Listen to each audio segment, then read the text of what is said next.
When Lorenna gave the order to bring us to her, nothing happened at first. Tucker and I stood silent, anticipating people somehow barging into the doorless room and taking us away. That didn't happen.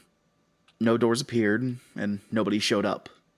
The intercom went silent, and we were left by ourselves. Tucker lay on the floor, still bleeding out, a piece of shirt that I'd tied around him, doing little to stop the flow of blood. Then we blinked.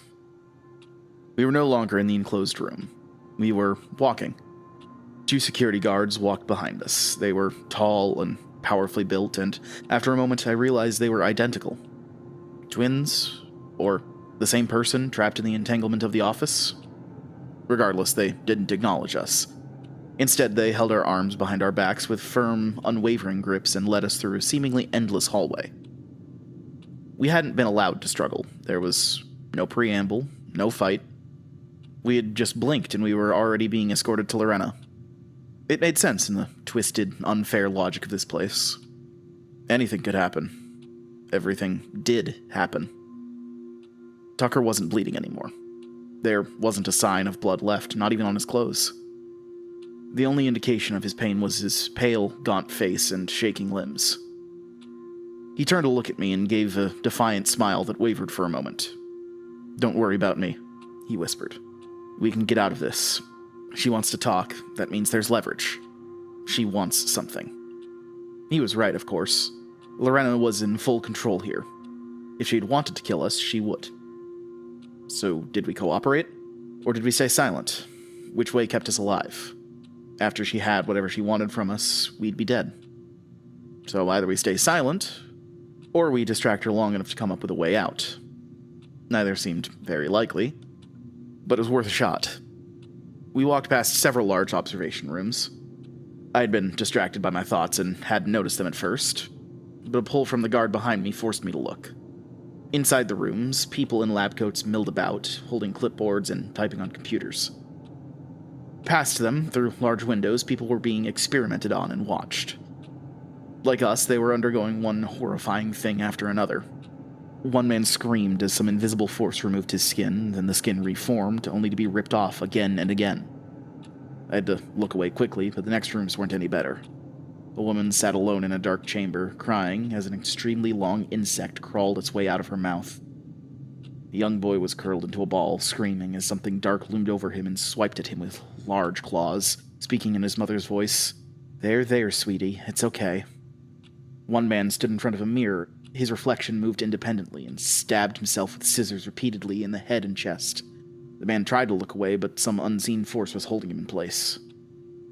We passed what felt like endless rooms, all filled with people in lab coats examining different horrifying experiences, writing data as if it were normal case studies. One even yawned as he watched a man being ripped apart by what looked like a large, deformed tiger. Everyone's worst fears were on display. Clowns, spiders, betrayal, anxiety, abandonment, things you could barely comprehend. It was all there. After the first few, Tucker quit looking and stared at the ground. His face was still pale, and beads of sweat were forming on his forehead. The guards didn't force him to look, but as soon as I tried to turn, the guard holding me forced my head back. The message was clear. Watch or else. I was almost grateful when I blinked and was in front of a large wooden door with a nameplate on it that read, Lorenna Gilson.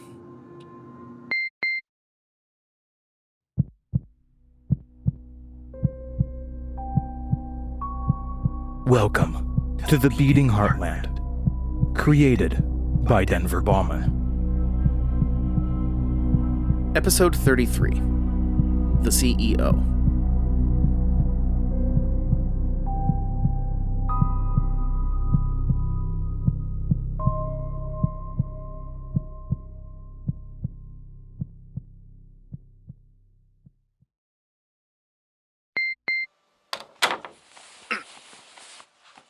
Good work. Put their phones on the desk. Whoa, hands off. I got it. Happy? Feisty. Philip, yours as well. Or should my men do it? Fine. Excellent. Any weapons? On the table, Tucker.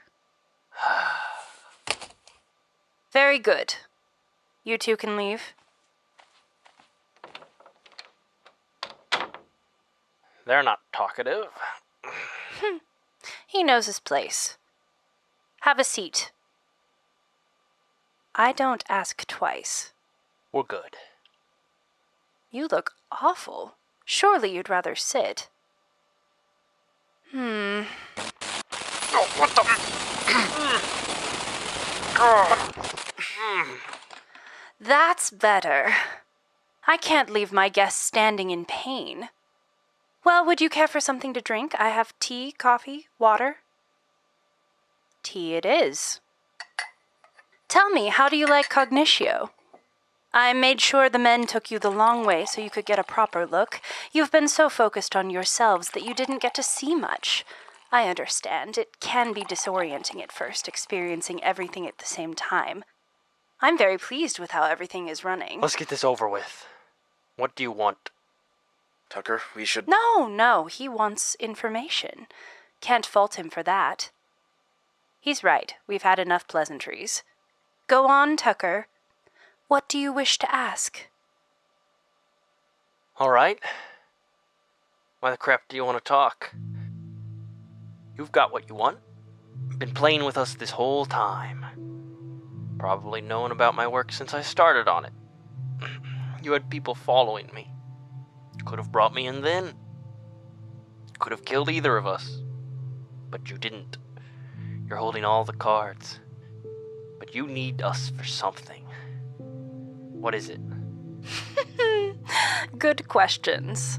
I appreciate good questions, almost as much as good answers. It's actually quite simple.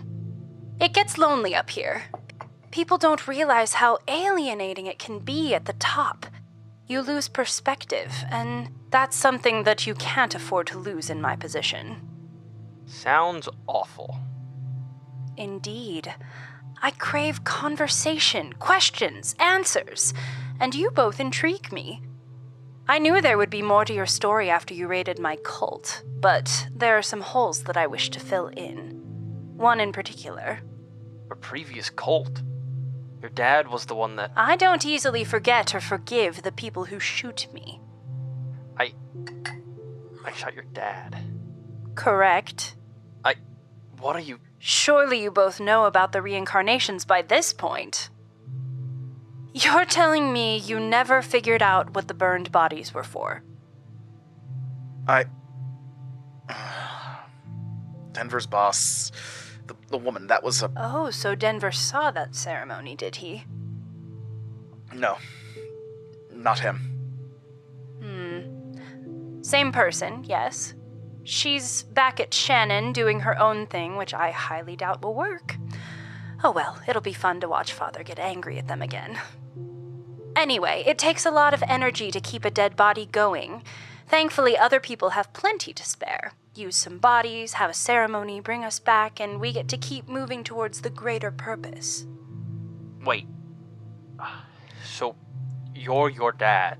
Yes, keep up. I'm going to attribute the confusion to a side effect of the blood loss. Don't wish to insult your intelligence. Should I talk slower? Anyway, you're quite right, Tucker. We caught on to your... let's call it a solo investigation, almost immediately. You weren't very secretive, but we suspected you would be a lure to this one here. I like playing with mice. And you mice have been scampering through the house for a bit too long. I wanted to see you with my own eyes. Easier to understand that way. Honestly, I'm disappointed. How could you possibly know that Philip and I make it my business to know everything. I consider myself an expert on the human condition, something many of my siblings have never been able to grasp. So you're all related? Werewolf, Zookeeper, Summers? I do love the nicknames. Related is a funny term, though. It could mean many different things besides blood. Born by the same being, though, yes. Someone created you. Isn't that all birth is at the end of the day? Who? We don't talk about father. I return to my first question. Do you like the building? The FBI putting an end to my cult, the one here in Chicago, was a perfect smokescreen to go public with this place. Cognitio didn't exist before. I'm going to stop you before you make a fool of yourself again. Of course Cognitio was around prior to the cult's dissolution. You think all of this could happen in, what is it now, 2 years? It's called a secret, Tucker. I'd been waiting for the right opportunity. I needed more workers and test subjects, and there's only so long you can keep a growing business like that secret.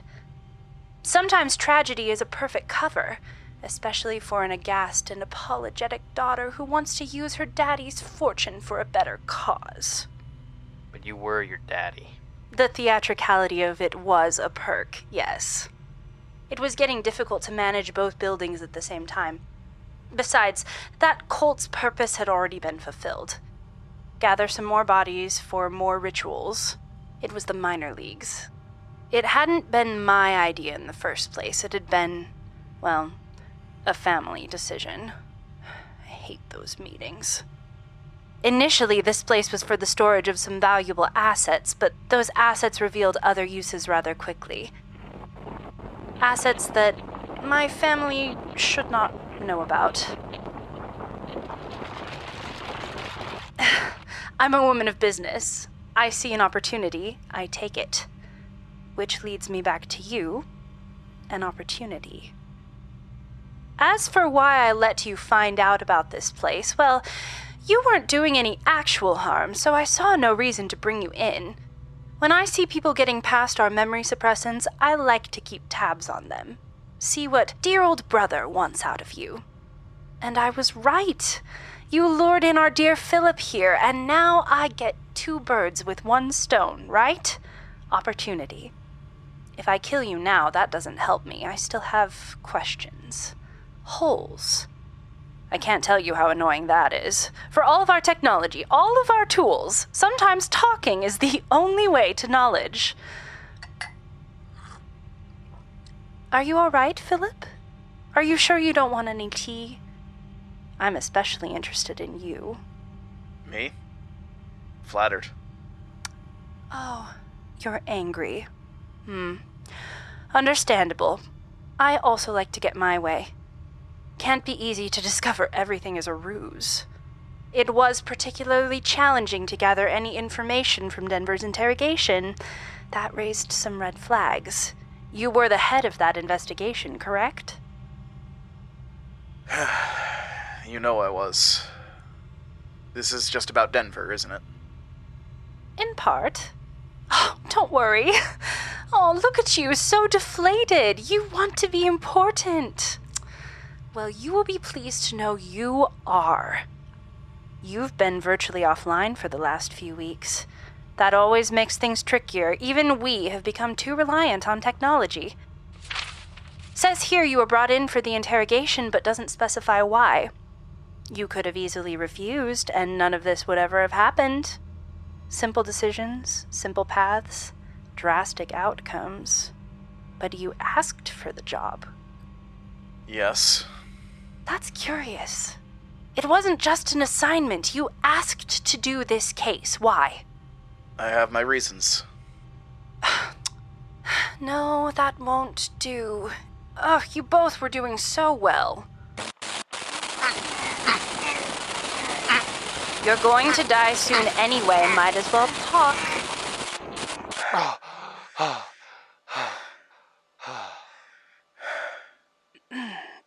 Now then, why did you need the job?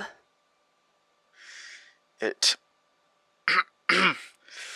reminded me of my wife and daughter. Very good. See how easy that is? What part reminded you? I felt something. I don't know, it felt connected.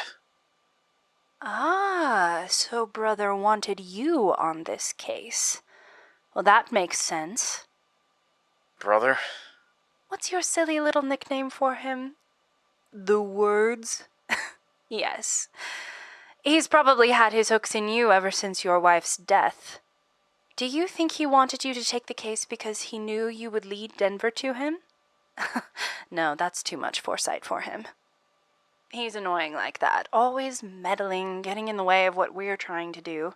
Most of the time it's no more than a nuisance, nothing to really worry about, but recently... The Words are part of your family? I wouldn't go so far as to say that. Not anymore, anyway. He lost that privilege. The Words rift was something about being betrayed by father, wanting to get back at all of us for being replaced and abandoned. It's petty, really. 1 second. Make a note to do an autopsy on Philip to see which parts were removed from his body by Zelty. Sorry, random thought. He's peeved at you, by the way. I bet. He's dead. Oh, you're so precious. Reincarnation, remember? You keep distracting me with questions. Stop it. You made sure none of the records went online. Why? Why do the online records matter? We are at our roots still an information company here. Modern technology was proving to be a scourge on my family's plans, and most of them were not up to the task of managing it. The burden fell on me. Things were much easier when people relied solely on word of mouth and paper. But all of the online work got boring after a time. I had to diversify. Family suggested the cult, but that also got boring. This is much more my speed. Imagine my luck when I came across this building and the means to shape it.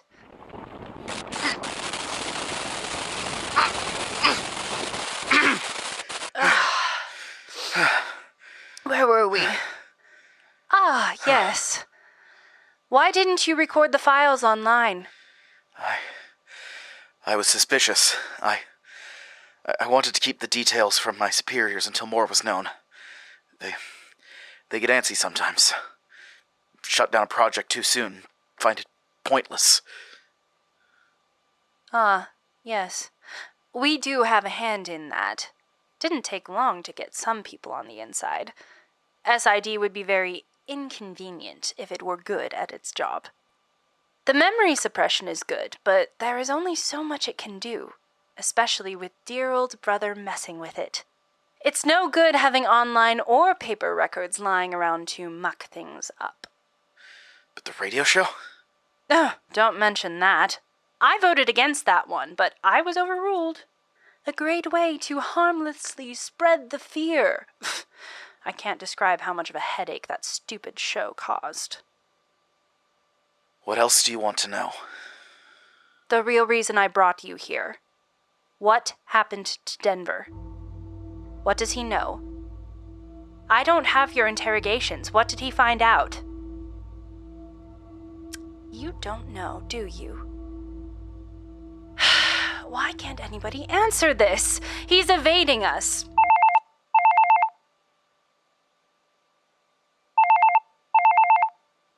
Right as I'm starting to have fun.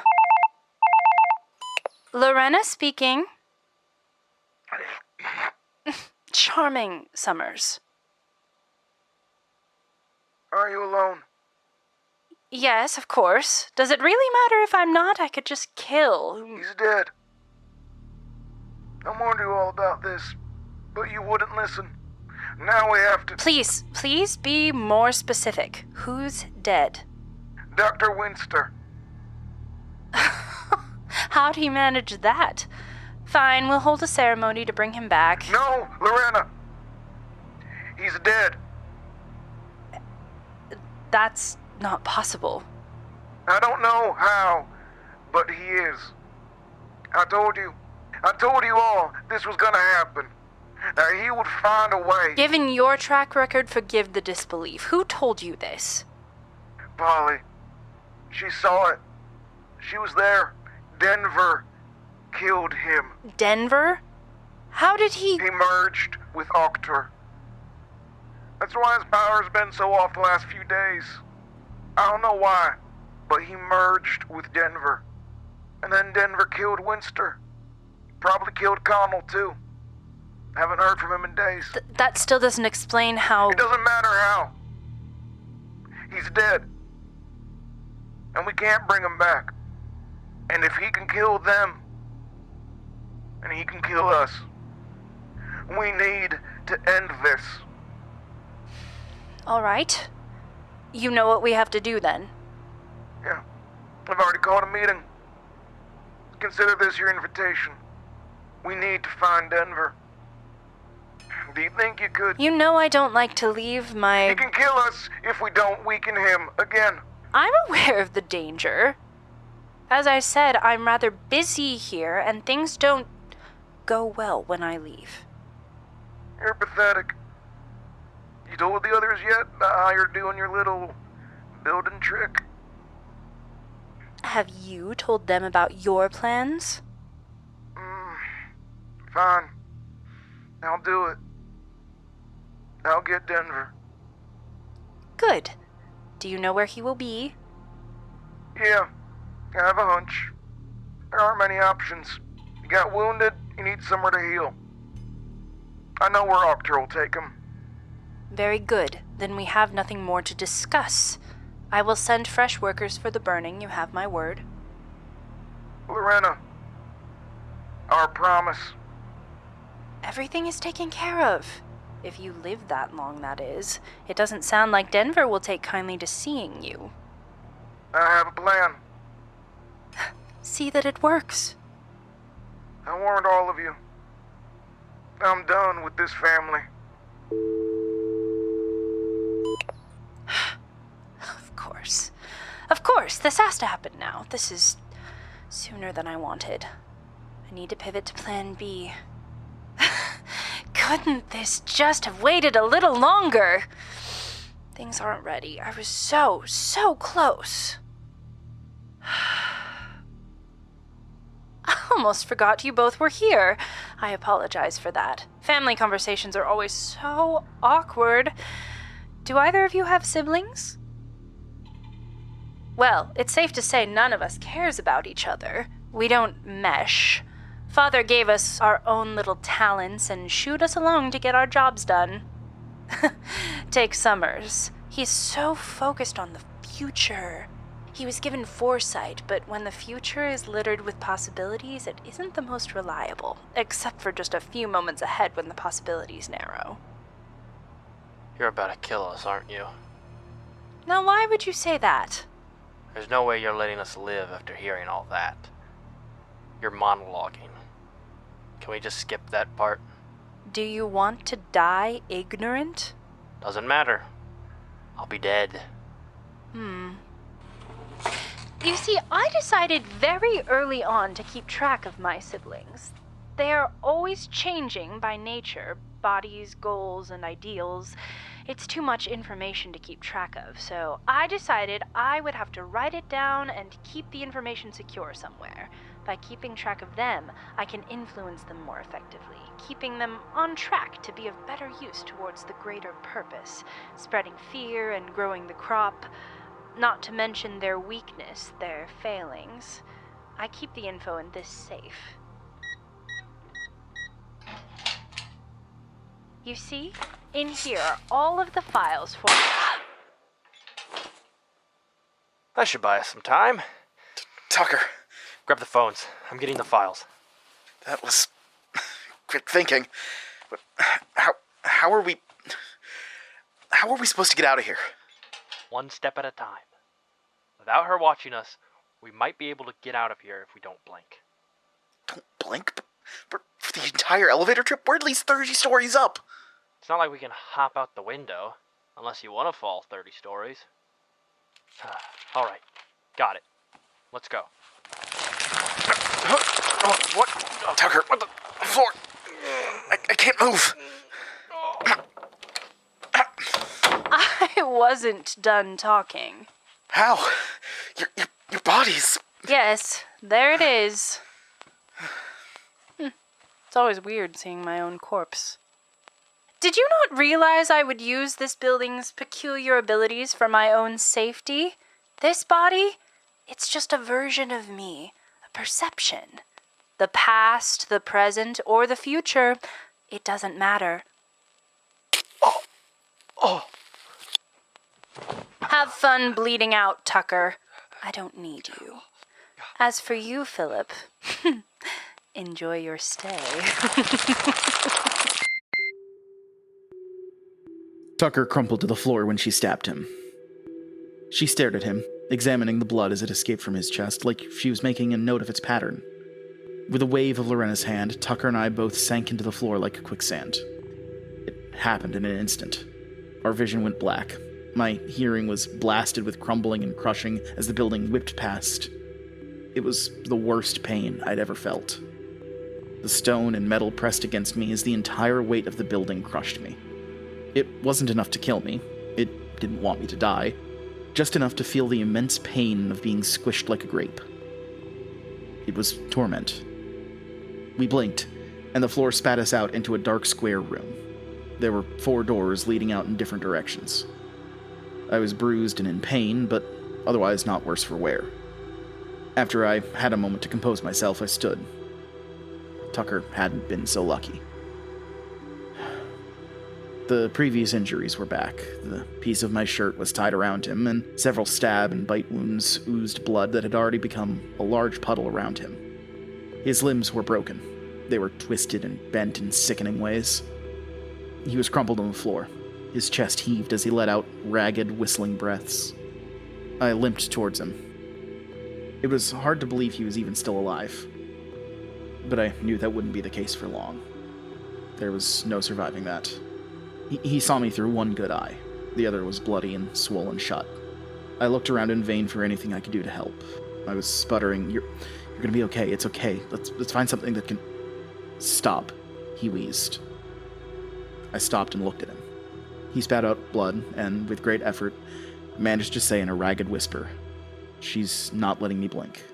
3, 4, 8, 9. Hold on to me." He let out a rattled last breath and died.